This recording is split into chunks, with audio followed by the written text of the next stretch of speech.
The primitive forms of artificial intelligence we already have proved very useful. AI is a golden opportunity. How do we ensure that this technology is regulated? The long arc of technological history is now in an extraordinary new phase. The AI 6 podcast with Joanne Sweeney. Thady, you're very welcome to AI 6. Thank you so much for joining me. Thanks for having me, Joanne. Well, we're usually on a shoot together, right? But we decided to get together online to have this conversation about how you are experimenting with artificial intelligence and video. And, you know, many people think that AI is going to take their jobs, but what's been your early impressions of how AI is helping you? I guess at the moment, really, where I'm using it in my work, Joanne, is to sort of compile. So any video shoot that you do, as you well know, and often what the client doesn't see is that there is hours of footage to go through, to process, to look at, all that stuff. And then you have to try and get that information into a 2-minute video, a 5-minute video. And what I'm using AI for the moment is that really would help. It helps me distill all that information really, really quickly. So what I find is that things like transcription services, generating highlights from videos, things like that I can start processing myself. And then what I find is sometimes too that there might be a shot that's needed for the video that either through logistics or whatever that we haven't been able to get footage of. So for example, recently I had to get a shot of the Irish flag and the European flag waving together side by side. So we weren't near anything like that. So I then had to go off and go into AI and just say, can you type this up? And it took me a couple of goes because, as you can imagine, you type that in, you have to give it a very clear direction of what the prompt to make it look it's in Ireland, that it's not just, in New York or something like that. So it's very much a case of going, I'm using AI in those sort of places at the moment. But I guess, anytime you open up any ad for AI, as you know yourself, Joanne, you have this promise from the creators that this AI can do everything for you, and I guess it can to a certain extent. But what I find interesting is that anytime I've tried to do it is there is still an awful lot of work involved in creating those AI videos. There is a ferocious amount of, prompt engineering, fine tuning, all those kind of things. So I guess the promise of this being a really simple solution to video creation, I think there is issues around that, and people need to be aware of that, And you always get asked, and I would get asked, hey, we need a video. And that's the full sentence. And you're like, oh yeah.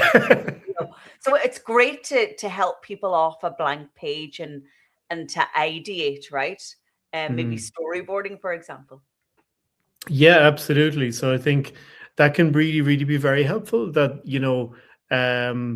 you can get some ideas. As you said, one of the first steps with any client that you go is you have to sit down with them and go, okay, you need a video.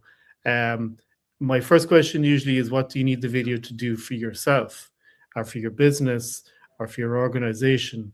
And I often ask that question, what for you, if you look at this video in 6 months' time, what would be a success? I suppose you need to ask that question, because quite often, people know they need video content now, but they don't know what type of video content. And as you know yourself, Joanne, you could sit down and there's probably hundreds of types of categories of video content now. And it can be very overwhelming for a lot of organizations and companies and individuals and businesses. So say, for example, like what I normally work with is to produce kind of case study films for organizations, so that, you know, they're showing the impact of their work through video content, be it through social media content, through explainer videos, through hero films, as I call them, so that, you know, the people can really understand what the organization is doing, their mission, their purpose, things like that, you know. But there's other types of video content. We're live streaming now, or we're podcasting now at the moment. I mean, podcast videos is huge now, Joanne. I mean, you've got this really successful podcast video going at the moment, and I mean, it's working for you, obviously, in terms of getting your voice out there and getting people to understand, you know, what you do, who you are. And I think, you know, that's probably where you'd start with any client in terms of trying to figure out what it is, what type of video you need, you know. So it's huge, like, so and it's very much about defining what type of video you need for a client, you know. And would you agree, and it's kind of my premise, that more than ever before we need real people appearing in videos, and not just stock, and not just AI generated, that showing up as the human, whatever story you're telling is key? Yeah, and I think for the type of content that I'm creating, it's very much the human person is at the center of the story. And I do find, what I guess in my work at the moment, I still find that the clients that I'm working with, they still want to have real people in their videos. I know that, I suppose where I've seen a lot of AI content go to is, say, more sales videos, marketing videos. So things like, anytime I go to YouTube now, there's usually a YouTube ad appears in front of me. It's for the Tai Chi walking video, speaking coherent video, and it has the perfectly manicured person saying, you know, the words, and I don't know if you can do this, John, but I can hear the AI voice underneath that, and you can kind of hear the slight buzz or something in it. It's still not perfect, but I find that puts me off, because I go, okay, that's just somebody doing AI. But I find with clients now that, you know, and you're right in terms of stock footage. This came up with stock footage maybe 3 or 4 years ago, when people were using stock footage as well. It has a certain place, but quite often people just want to see real individuals and real people talking. And I think AI content, in terms of it being too perfect and too manicured, is a problem for engagement online, you know. And even now, like, there's been such a huge sort of wave of AI content, or AI slop, as some people are calling it. And I think if you want real authentic engagement online, you still have to show up as a real person, and you still have to show up with your own voice, with your own personality, with your own content, essentially. And I do think, I mean, for example, I think, Sora there, I saw that recently there, the one of the AI engines, I mean, that has had to be shut down because, you know, it wasn't getting enough engagement online. It went from like 1 million users down to 500,000. It had a licensing agreement with Disney, so people could go on, they could create their own characters in Sora and be interacting with Disney, which sounds great, but it just wasn't working for people, and it wasn't getting user engagement. And I think probably, for me anyway, one of the key signs I saw was like the head of Instagram at the start of the year turning around and saying, yeah, AI videos are not getting us enough engagement with our viewers. And they have now started weighing towards homemade, authentic videos, slightly shaky, using their phone, all that kind of content. So, you know, for me, it's like, you know, it's still people who are consuming the video content. And I think in order to engage with them really, really clearly, you still have to show up as a real person, as a real, you know, your own voice, to be authentic to the viewer, you know. And much of that is down to, what can we trust on the internet right now? You know, is this really Joanne, or is it AI Joanne? showing up, and especially the marketing videos and the branding videos, you've got to be really, really careful, because as you say, the Tai Chi walking, you don't know if it's a real company behind this or a video that's going to take you to a cloned website that's a scammed website, because all of that is absolutely possible. So being very discerning about showing up and how you show up and where you use AI footage. What about then the power of story? Because video is nothing if it doesn't come together with a beginning, a middle, and an end. And, the characters in the video, the location. I mean, AI can help with that, but the story should come from the business or the person, right? Absolutely, Joanne. I always, when people ask me about, the power of storytelling, one of the first references of storytelling that we have are cave paintings from, I don't know how many years, thousands, hundreds of years ago. It is in our DNA to be storytellers. It is what helped us evolve and develop as human beings, and storytelling will always be part of us, whether in whatever format. And it is the most engaging a way to approach video making.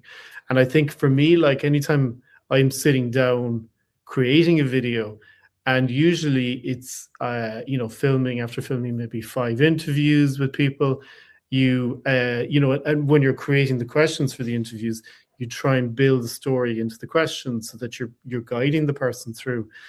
And I think what you've got to do there is you then have to look at it and go, right, where's my story in all these interviews? And then you start building out your story through that. So, the first thing is, what is the challenge? It's that classic, anytime I try and teach storytelling, I always use the Star Wars template. You've got your Luke Skywalker. He's your protagonist. He's your character. Yoda is the person guiding him through the movie. And then, I always say to people in storytelling is that you guys are Yoda, because, the person you're trying to connect with, they're Luke Skywalker, you're Yoda, you're trying to bring Luke Skywalker through the story. So these are all the elements of storytelling that we try and bring into video making, so that the viewer, as soon as they sit down to watch a video, they are engaged as quickly as possible. And that is what is really, really important now. So that and like, the thing is, we're very curious people. So if you put a story in front of someone, you tell this is the challenge in front of a viewer, they're usually very intrigued. They're like this, and if it connects with them as well, you see, it might be a challenge they're facing too. And I often say to clients and say, look, what is your viewer at home? What is the challenge they're facing? And you've got to try and make sure they see that you understand that challenge, and you're not going to help bring them through it. So that lovely storytelling arc of, here's the challenge, how are we going to overcome the challenge? What's the new world after you've overcome the challenge? What's that going to look like for you, for your organization? So it's even as simple scenarios, like I'm doing a video at the moment for a GA club, because they're going fundraising now. They're developing a whole new project.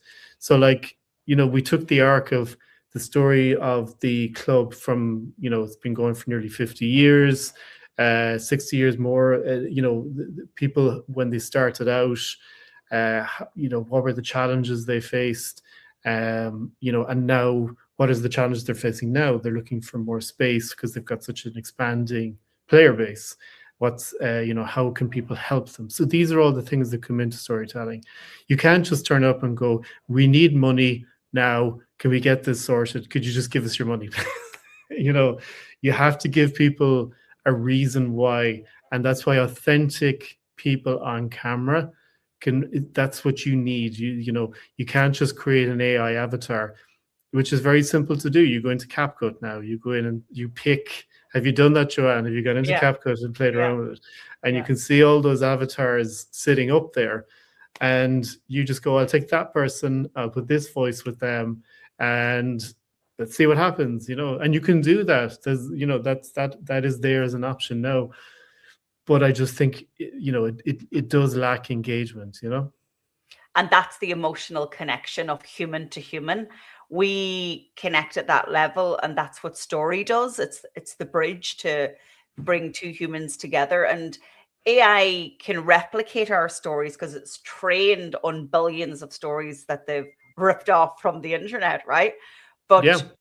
people must never ever forget that if you really want video to be a tool that assists your business, your organization, your personal brand, you have to bring that humanity, and that is lived experience. But we're all using tools, right? I'm a digital marketer. You're a video master. What tools now that you're using are introducing AI assistance and AI integrations to make your workflow a little bit better? So I suppose the first step is the transcription of interviews. So for me personally, you bring in an interview, say it's 10 minutes long, and I find it very difficult to keep listening back. So what I originally used to do years ago was I would look at the interview, I keep listening back, and suddenly you realize that I actually had to end up transcribing the whole interview myself, essentially. And you're there trying to take notes, and you're going, look at it, because then when you're editing the video, you're looking for that 10-second audio clip of going, I know they said something like that. Where is it here now? Let me just, I know it's here somewhere.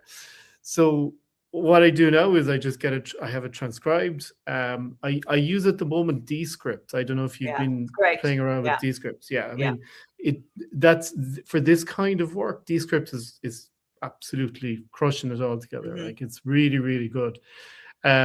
So I would do it in Descript first, and then get a nice transcription, a time-based time code transcription, and then I would then take that and I'd start highlighting. I just get a highlighter and just go start looking through a few things, taking a few. Okay, I really like this point. I really like this point, and then I would do that with all my interviews. And then what I would start doing is I would start forming like a first draft, say, on the timeline. So I've gone from this and this. And what's great then about having the transcription is that if I think I'm lacking something here now, I need something more from that person, I find it very easy. I find it very quick to read the script very quickly.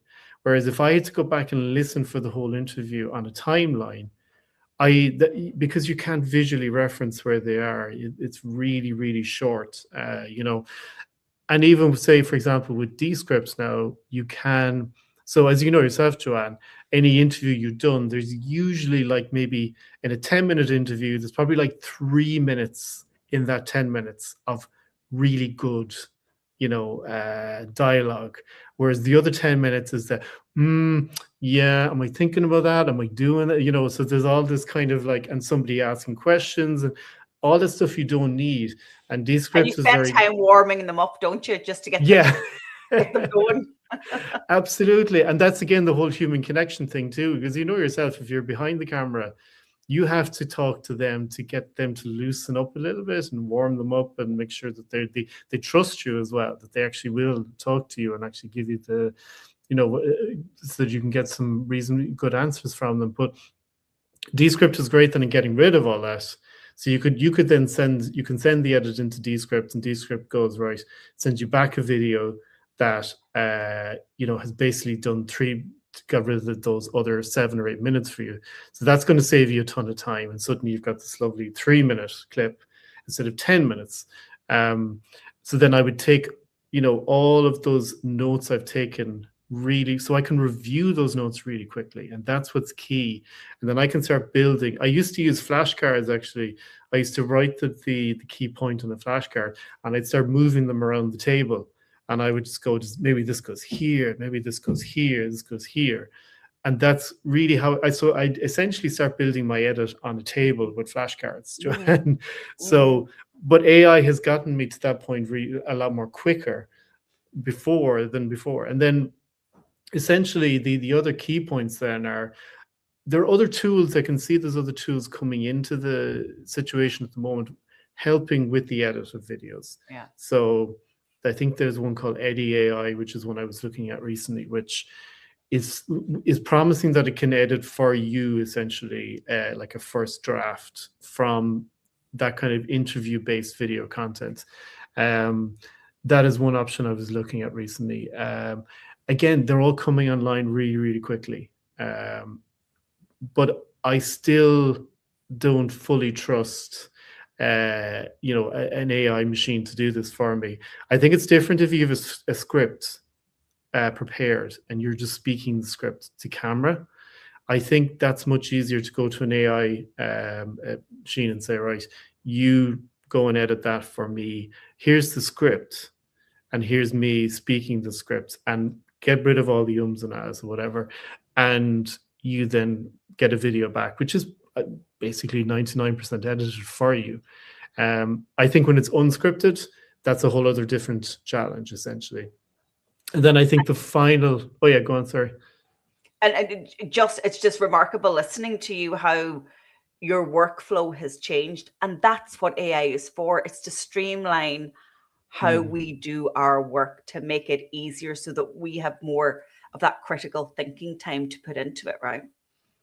That's actually a very good point. It's a very good phrase. The critical thinking is very good, because that's the skill I never want to give to any other, you know, AI machine or anything like that. That point where, you know, the final video needs to feel like a human being has edited and has actually. And you're proud of your work. Exactly. Yeah. Exactly. You did it. Yeah.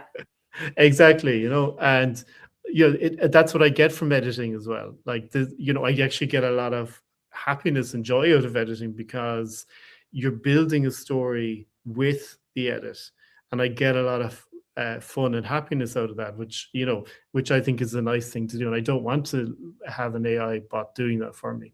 So the critical thinking part is really, really huge, because, you know, I'm the one who's had the conversation with the client. I'm the one who knows what they have in their head. So it's easier for me to turn around and actually, you know, create the content with them in mind. And then, like I said, the final point then, really the final step now, of course, is subtitles. And that's where AI has been, without question, been hugely beneficial, because, I mean, I remember the day, again, you had to go and literally type up the transcription of the video into subtitles completely by hand, or, you know, so you just have to listen, type it. It could take you 2 days to do it, and it was a massive job. So it's great now. There's so many subtitle generators in video editing software now that, you know, grand, you still have to go through it, but it would probably have done maybe 80% of the work, 90% of the work for you. Just as an example there, I recently did some training. I gave a training session to a group in the Department of Education, all native Irish speakers, and they were still struggling because they had to subtitle their own videos in Irish, and they had no real support to do that for them. And then I was teaching them how to use Clipchamp, which is part of the Microsoft Office, which is a video editor software. And there was this lovely button in the top right-hand corner that said subtitles, and you could pick a language, and there it was, Irish. And there was people in the room just like, oh, shock. Thank God. Thank God. And so we did it. And as Gaeilgeoirs, they then can use their own skills of making sure that it's completely correct. Exactly. So we ran through one of the videos. I was curious because I needed to see how good was this. And they said it came through at around 90 to 95% correct. And that they then just had to go back and the editor now, you know, they could go back in and just type in what they needed to correct very simply. But this had suddenly gone from a job that probably took them 4 or 5 hours down to something that was maybe like 30 minutes, 45 minutes tops. So yeah, and it was huge. It just freed up their time to do the other work that they were meant to be trying to do and get done in that time slot. So again, that's just probably one of the other AI tools that has really, really helped, you know. And yeah, I mean, there's others that I don't use myself personally, but, you know, Obviously, AI music generation is another one. I haven't used that now myself. I have used AI voice generation. All right, I don't, Joanne, have you've tried this a little bit as well? Yeah, I'm trying to clone my voice. The most recent iteration this week was combination of British, Australian, and South African. Definitely cannot master the Donegal lilt. No, I'm still going though. I'm using 11 Labs for that. 11 Labs, yeah. Yeah. I've been using Artlist, and they have some AI tools in that for voiceover generation. And I think it's perfect if you are creating maybe for the American market or the British market. But I think for a regional market, for an Irish market, like who we're serving, it wouldn't land. No, exactly. It just wouldn't land. And I've had mixed success with it. I mean, I used it. I used it in one video. What I was doing for a couple of trials was I would record it myself, right? And I would then put my own voiceover through the AI generator, and then I would, it'd give you these different types of characters you could have. So like you had the Morgan Freeman tilt, right? Or you had the who else is there? You had the Werner Herzog tilt. You could put that to your voice, so you could have a lot of fun with it. Like, but essentially the client is still putting out the videos. They need to be happy with it. And I know in one occasion they were fine. They were very happy with what came through. But I know in 2 or 3 other projects that I've done, it didn't work out, and they just like, no, sorry, we're going to go back and hire a professional. So I have a couple of professional voiceover artists I work with, and we went back to them and said, great. It's just very much a case of going, yeah, if you really, really want to make impact, it's without question having the real voice is really, really important. But there are definitely times and locations when just being able to do your own voice or clone your own voice, that kind of stuff, it can be really beneficial. It can just save you an awful lot of time, So do you agree with the statement that AI plus me is better? You know what I mean? By adding artificial intelligence into your work, there's wins in more capacity, streamlining, productivity, creativity. Even AI plus me is better. Yeah, I think that's a great way of summing it up, Joanne. AI plus me is, as somebody who works at creating video content, that is where my work is going, essentially, because I just think the benefits of the AI content is really, really there. You can see it. It's just you can't throw everything into it and go, right, we're doing everything AI. That is not going to engage. I think anyway, on a long-term basis, I think trust is the word at the middle of all this, as you've mentioned already. Trust is what the viewer, the person sitting on the couch at home who's flicking on their phone, looking at video content, they need to be able to feel that you're trustworthy. And whatever ask you're making of them in the video, so whether you're asking them to sign up to something, to join your course, to buy your product, that trust has to be respected. And I think too much AI will lose that trust of the viewer, I feel. And I just think that, the AI content will help you get the video to completion. But AI plus me is exactly a great way of summing it up. To be authentic, to be real, to be the person who they want to connect with. That's still very, very important, And your clients, you're still, again, a slave to your calendar, because your clients are still booking you for those human-led and human-produced videos, right? That's it, absolutely. So, we're still getting... the clients are coming to me going, right, we need to get, vox pops, we need to get interviews, we need to get the word out about the work that we are doing, and it comes from the human voice. It comes from the people experiencing what it is they're doing, like a lot of the people, organizations I work with are very purpose-driven organizations. I did a project last week at the National Women's Council of Ireland. they were trying to make sure the voices in the room were heard in their video content. And it was really, really important that those people were on camera and speaking to it.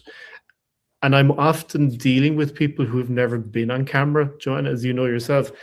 And I often say to people and say, look, oh, I'm nervous. I can't go on. I can't talk about this, blah, blah, blah.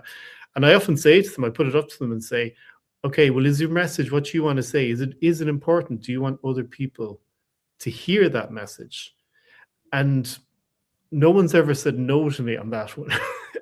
They've never held back and gone, oh, no, I don't want that at all.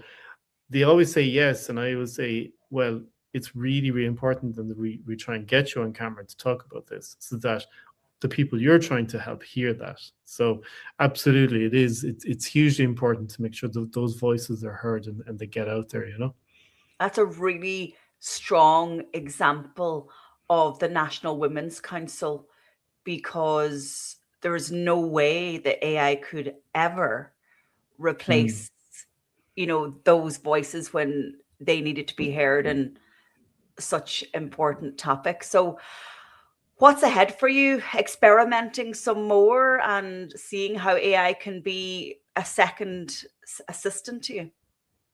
So at the moment, Joanne, I think the last couple of months where I've really zoned in on is particularly with social media videos that need to have the first kind of 3 seconds, 4 seconds hook into your video content. And there's a huge amount of tools now to help capture people into the content and engage them very, very quickly. To do what I call the stop the scroll, make sure the thumb stops and they get that first couple of seconds. So there's a lot of tools I'm sort of playing around with at the moment to help with that. Something like Higgsfield's AI is one that I've been playing around with a little bit. I've also subscribed to a couple of courses from some content creators who talk about getting the viral video views and stuff. And I think that if you want to try and improve your view count in particular online now, Instagram, TikTok, YouTube, any of those kind of videos, focusing in on the first few seconds is really important. So I do think there's a lot of AI tools that can help with making that very impactful piece in the first couple of seconds, so that you get the person, you get the viewer to engage with the video. And I think, and I always say to people, the viewer is selfish. They can decide very quickly whether they want to engage with this or not, whether it actually has any relevance to them. So it's about combining that message in the first couple of seconds to make sure they understand that this video is relevant to them. And then, also to visually engage them and engage them with sound effects, engage them with any of those kind of tools. So I suppose AI is coming into that piece now as well, and I'm finding, do you know what, John? I'm finding it very interesting. Like there's a pure, there's definitely a kid inside me looking at this and going, oh, they can do this and you can do this kind of stuff. So like you can have people jumping over buildings, and you can have people, I did one there. I was playing around one recently there where I jumped into a coffee cup myself and I came out of the room and blah, blah, blah. So these kind of things you play around with, and you great crack with them. Like and I think it's very much about, understanding, again, the message, what needs to be said in the video, but then in capturing the people really, really quickly. So for me, that's where a lot of the AI stuff that I'm learning is with that at the moment. And I'm just trying to increase engagement with the videos, And it's great to hear that you have that excitement. And I think we had this conversation at one stage when we were on a shoot.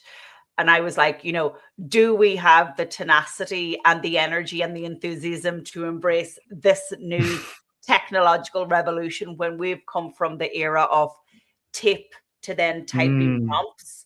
And we've seen all those changes in digital and now AI. But I would agree, I am equally excited. And I think that, having 2 decades of communications and creative experience that we can really add to it. But you've got to experiment. There's no way around AI. You've got to do it, right? You can read You can watch YouTube videos, but you got to just dive in, just like you dived into your coffee cup. Exactly. And I think you're right. That is a very important point to make as well, is that the need to do the work as well is important, because you learn an awful lot yourself. As you know yourself, Joanne, you've learned from making mistakes, and you know where the mistakes happened, understanding what changes you need to make in order to make them work or make it better the next time. And I do think maybe that's maybe the one thing that for anyone who's coming into the industry now is that they miss out on that a little bit, that they think that AI can just do that for them and that they can rely on that.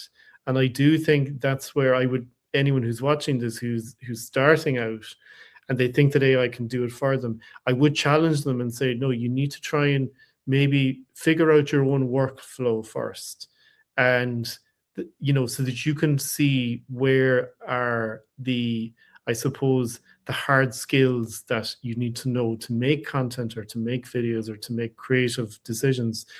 And I mean, for me personally, just making creativity as part of my work was a big step for me, because, you know, they don't teach you that in school. They don't teach you that in college.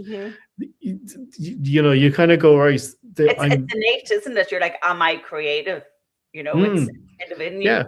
Yeah. And you kind of think after a while and go, okay, maybe I am trying to be creative here. Okay, I better own this word then. Like, because, you know, you grow up. So I think anyway, I grew up like sort of, oh, creative. I'm not creative. I don't see any of that. I don't see any of that in me at all. And then I discovered video editing and I discovered cameras and I went, oh, okay, maybe I do like all this kind of stuff, you know? But so I'd encourage anyone who's coming into the business now of content creation, of any of that type of work, that don't just let it all out to AI, because you're missing out on the fun of learning and you're missing out on the fun of creativity. And I do think you will do much, much better work as a result of taking it on yourself and then figuring out, okay, I can let AI do some of this for me, or I can let AI do some of this for me as well, you know? So I think it's about your workflow, understanding what that is, and then figuring out how can AI make it quicker for you or make it work better for you, you know? Yeah, well, listen, great to have this conversation with you. We could talk for hours on it, but where can people find you and your work if they want to work with you? And I've worked with you on multiple projects, and it's always a breeze, always a breeze. No, thank you, John. What I suppose the people can find me, we're both Galway based, so I'm based in North Galway myself. So, but generally I have clients in Dublin, I have clients all over west of Ireland. My website is thadykavanagh.com, THADY Kavanagh.com, and they can see samples of my work there. They can find me on TikTok, or they can find me on LinkedIn as well. So that's where I find a lot of people I engage with people. So as well as video creation, I do training as well. So in smartphone filming and editing too, and in terms of creating your own content, because, you know, I find a lot of clients, they want to do their own things as well. So I can very much help with that too, you know. And yeah, that's basically it. So yeah, that'd be cool. Well, thank you so much again for joining me on AI6 and sharing your AI assisted workflows with us. I'll also link your socials and your website in the show notes. So until next time we see each other, thanks a million. Brilliant. Thanks for having me, Joanne. Okay.